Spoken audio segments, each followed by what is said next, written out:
Hello, this is Karen from Wise Women Weekday, and I was due to have a conversation with somebody. However, they got called out at the last minute, so I thought rather than waste the space, I would just have a chat with you guys, and I won't be on for too long. But I've had quite a challenging day today, and it just kind of gave me the opportunity to think about spirituality, what we are, who we are, why we're here, which I think many of us are considering as we sort of progress through Mad March in 2025 and with what's gone on over the last few years and what might be coming our way. But the trigger for me also was today I was just sitting where I am sitting here in my lovely conservatory looking out, and my son said, "Oh, look, there's a chicken in the pond," because I've got some rescue chickens. And we thought, "Oh, that's kind of cute, but a bit odd, looked like a duck." So I went to rescue him again, or her again, and she wasn't happy being in the pond. She was actually struggling, and I think she would have drowned. But I called her out, and then she paddled off and went and sat in the sunshine. And then there was another one of my chickens. I had 10 rescue chickens. I call them the maids. And another one was sitting in the sunshine. And I thought, oh, it's strange. Broody hen, sitting where they don't normally go because they've got a little chicken house, chicken coop. And they're normally all up the end there with Kevin the cockerel. And there's 13 of them. Kevin came with two of his sisters. Anyway, it was kind of unusual. And then as I'm just looking out in the garden, I was horrified because this swimming chicken was in the mouth of a fox. This is 2 o'clock in the afternoon, and in broad daylight, a sunny day. We're lucky, it was sunny. And I was horrified. Obviously, I ran out and rescued him. And then my son said, "Oh, what about the other chickens?" So we went over to see where they are, or where they normally hang out. And it was very, very distressing because Kevin, as I say, is a very, very powerful cockerel. We're all terrified of him because when you go near him, he protects his girls very thoroughly, and he goes for you. If you watch him, that's fine, but as soon as you turn your back, he goes for you, like that, and it's kind of scary. So you have to be armed up. Anyway, he's no longer with us, and I'm so sad because the fox had got him, and it must have been quite a battle because he was a big boy. He was probably 2-3 feet off the ground, a Brahma he's called. And yeah, the fox had got him, and the struggle he must have had, and also to protect his girls. So now I've got, I say, 2.5 hens left because one of them's wounded. Let's see how she copes. And then I've got two other non-laying hens. One's actually, he's trans. He was a female, but I realised as he's got older, he's decided to be a boy. So yeah, we've had to deal with that this afternoon, and it is heartbreaking because although it's nature, and you can sit and sob and cry, or you just deal with it. And as my son said, well, at least Kevin the cockerel, he came with that name. At least he went fighting. He went off to the next journey wherever he's going, but he went down fighting. And with the hens, they were rescue hens, so at least they had another few months of life, sort of roaming around the garden and scratching about, stuff like that. But what a way to go. And then it just made me think really about what we're here for, why are we here, and what is the purpose. You could say, well, the chickens are purpose because they're giving us eggs, and a cockerel is here to protect the hens and mate with the chickens so we get more eggs. That's fine. But at the top of the food chain, if that is us, why are we here? So do you ever ask yourself, why are you here? What is it all about? Where do we go? Is there something after this? Many of you watching this will probably think, yeah, there is more to life than just being in this body, in the skin suit, because we are spiritual beings. But what does that mean to you? Spirituality, does that mean going to church or going to the mosque, going to the temple, or does it mean something else? Can you pray, not in a place of worship? Can you pray or meditate or envision or whatever it is that you do on your own, in the garden, on the beach, in your bedroom? Does it all matter? All this stuff that we do with our mind, with our thoughts, what is it all about? Now, interestingly, I was reading something. I hope this might be a bit of a mumbly video, but it's something that I just thought I'd talk about because my guest wasn't here and the chickens got eaten. Well, they didn't get eaten. That's the thing. If they got eaten, it wouldn't be so bad, but they just got killed and left in the garden. That's what's so awful. The fox comes and kills them all. He kept coming back until they're all dead, but he doesn't take them, and they're scattered all around the garden. It's very distressing. So I've often thought I should just sit and talk about this, as I think about it myself a lot, and I'm sure we all do, those of you watching this. What is it all about? But to me, it's I think we are very lucky to be on this planet, especially at this time with what's going on in the world. So I was saying I received an email from somebody in the yoga world about a guy. What's he called? He's called it's not a lama. I can't remember. From it's a yogi. They're given special names like I think a Baba, because they devote their whole life to spirituality, to higher consciousness. And this one in particular, he was over 100 years, and he was living in India, outside one of the cities, underneath a pile of rubbish. There was a photo of him just hiding under some rubbish. He wanted to live there, and he didn't want people to come and visit him because he thought they would start worshipping him, and that would detract him from what he was doing, which was just being in total 24/7 meditation. And this is according to the email. He didn't want photographs of him until his demise. And people that came near him, he wasn't happy about that because the negative energy, and he could tell straight away. He could look at you apparently, and he could tell you what your past was, what your future was, what ails you, that the whole lot. He was like at a higher level. And then there was this photograph because he's now gone, but he was sitting at peace, and his eyes were full of life.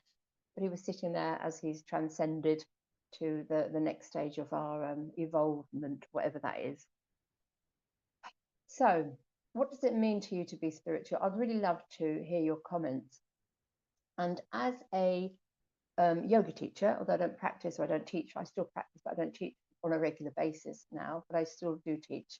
I think the yoga for many people is not, if you really truly understand the yoga, it's not just about great postures, asanas, being flexible and bendy and doing handstands and stuff. It's not an aerobic class. As this guy, as I was saying, in India, he wasn't doing yoga. I don't think he was, or practicing yoga. But when you delve more deeply into the yoga world, you realize that you can live your life in yoga. We all know the word karma. What goes around comes around, and I really believe that, because I go back to the chickens. And sometimes Kevin, because he was so aggressive and he would go for people, and then I was getting some complaints from the neighbours because he's very noisy. And then sometimes you think, oh gosh, wouldn't it be easier if Kevin wasn't here? And lo and behold, he's not. And I feel terrible for thinking those things. But be careful what you wish for, as they say. So with regards to being in this incarnation, in this skin, in wearing this flesh suit, what does it mean and why are we here? And how are you finding it? Is it a challenge? Is it fun? Do you wake up every day jumping out of bed, with joy, the skip, or do you dread it? Do you dread paying the bills? Do you dread turning on the TV if you watch the TV, or opening your post? How is it for you? And what has caused the way you feel, whether it's a happy sensation or not a happy sensation? Because basically we are all not victims, we are all created by our own thoughts and our own actions. We have to take responsibility for ourselves. I don't believe in coincidences. I think things happen for a reason and a choice. And I sent out a newsletter the other day about choice. It's up to you what choice you make. Sliding doors, turn left, turn right, or turn right, and different things happen to you. But you have that choice. Ultimately, that's one thing we do have, thank God. We still have a choice. But going back to the spiritual side of who we are or what we are, I like to say what we are, because I think we are more than just being a human being walking this wonderful planet. We are having an experience as a higher consciousness. We are energy. Many of us realize now that we are an energy entity. And energy doesn't disappear, does it? It transmutes, it turns into something else. Okay, the body goes, but what is it that is within the body, and what is it that we're experiencing? Our thoughts, our mind, our creativity. So going back to the yoga, I see it as we have the chakra system, and I always see the heart chakra and a hearta as a bridge crossing over to the higher levels, higher consciousness, higher energy, higher vibration. The lower levels fill the human body with whatever it's needing from your root chakra, which is talks about what you need to put into your body to sustain it, how you live your life, where you live your life, how you walk the earth to be grounded. And then you move up. So the next chakra is all about creation or procreation. And again, on a physical level, it will attach itself, or it will be linked to maybe whatever is our reproduction organs, our reproductive organs, our uterus and what have you, and creating babies and stuff like that. So it's about creativity. And then the moving up, just before you get to your heart chakra, you've got your solar plexus, which is all about willpower, getting things done. So these are really important. We need these, we need to work with these, but they kind of deal with the lower aspects of who we are as a human being. Do you drink a lot of wine or a lot of tea or a lot of coffee? You know, do you eat well? Do you sleep well? Do you lust after certain things? So this is something you can all think about, how you actually live your life being a human being. And that's great. We can all go through life just filling our boots with you know, cakes and glasses of wine and whatever it is that feeds us, our fancy. And then we can go over to this bridge, so the inner heart of the heart chakra, which kind of takes us to the higher vibration, a higher consciousness. And this, I think, is really important because we go through life as youngsters, filling our boots, as I say, filling the vibrations at the lower levels. And then when we cross over, we then become more aware through our heart of other aspects of who we are or what we are. So you can come up to your throat chakra, which again is about creativity, how you express yourself, how you talk, how you sing, how you communicate, maybe through artwork, through sculpture, as I say, through singing, but it's how one expresses oneself. And also we can get blocked here. So it's really important to have all these chakras in to work. And if one of them's out of sync, then the other is going to affect the other one. And then obviously you're going to this one here, your third eye, which is, you know, which is linked to the pineal gland. So this connects you kind of to what's all around you, is spirituality. And then you've got your crown chakra, which again links you to whatever is up there, the cosmos, or whatever you want to call it, God, higher vibrations, your higher self. And then, of course, there's other energy field chakras all around us, but you know, you can go on talking about these.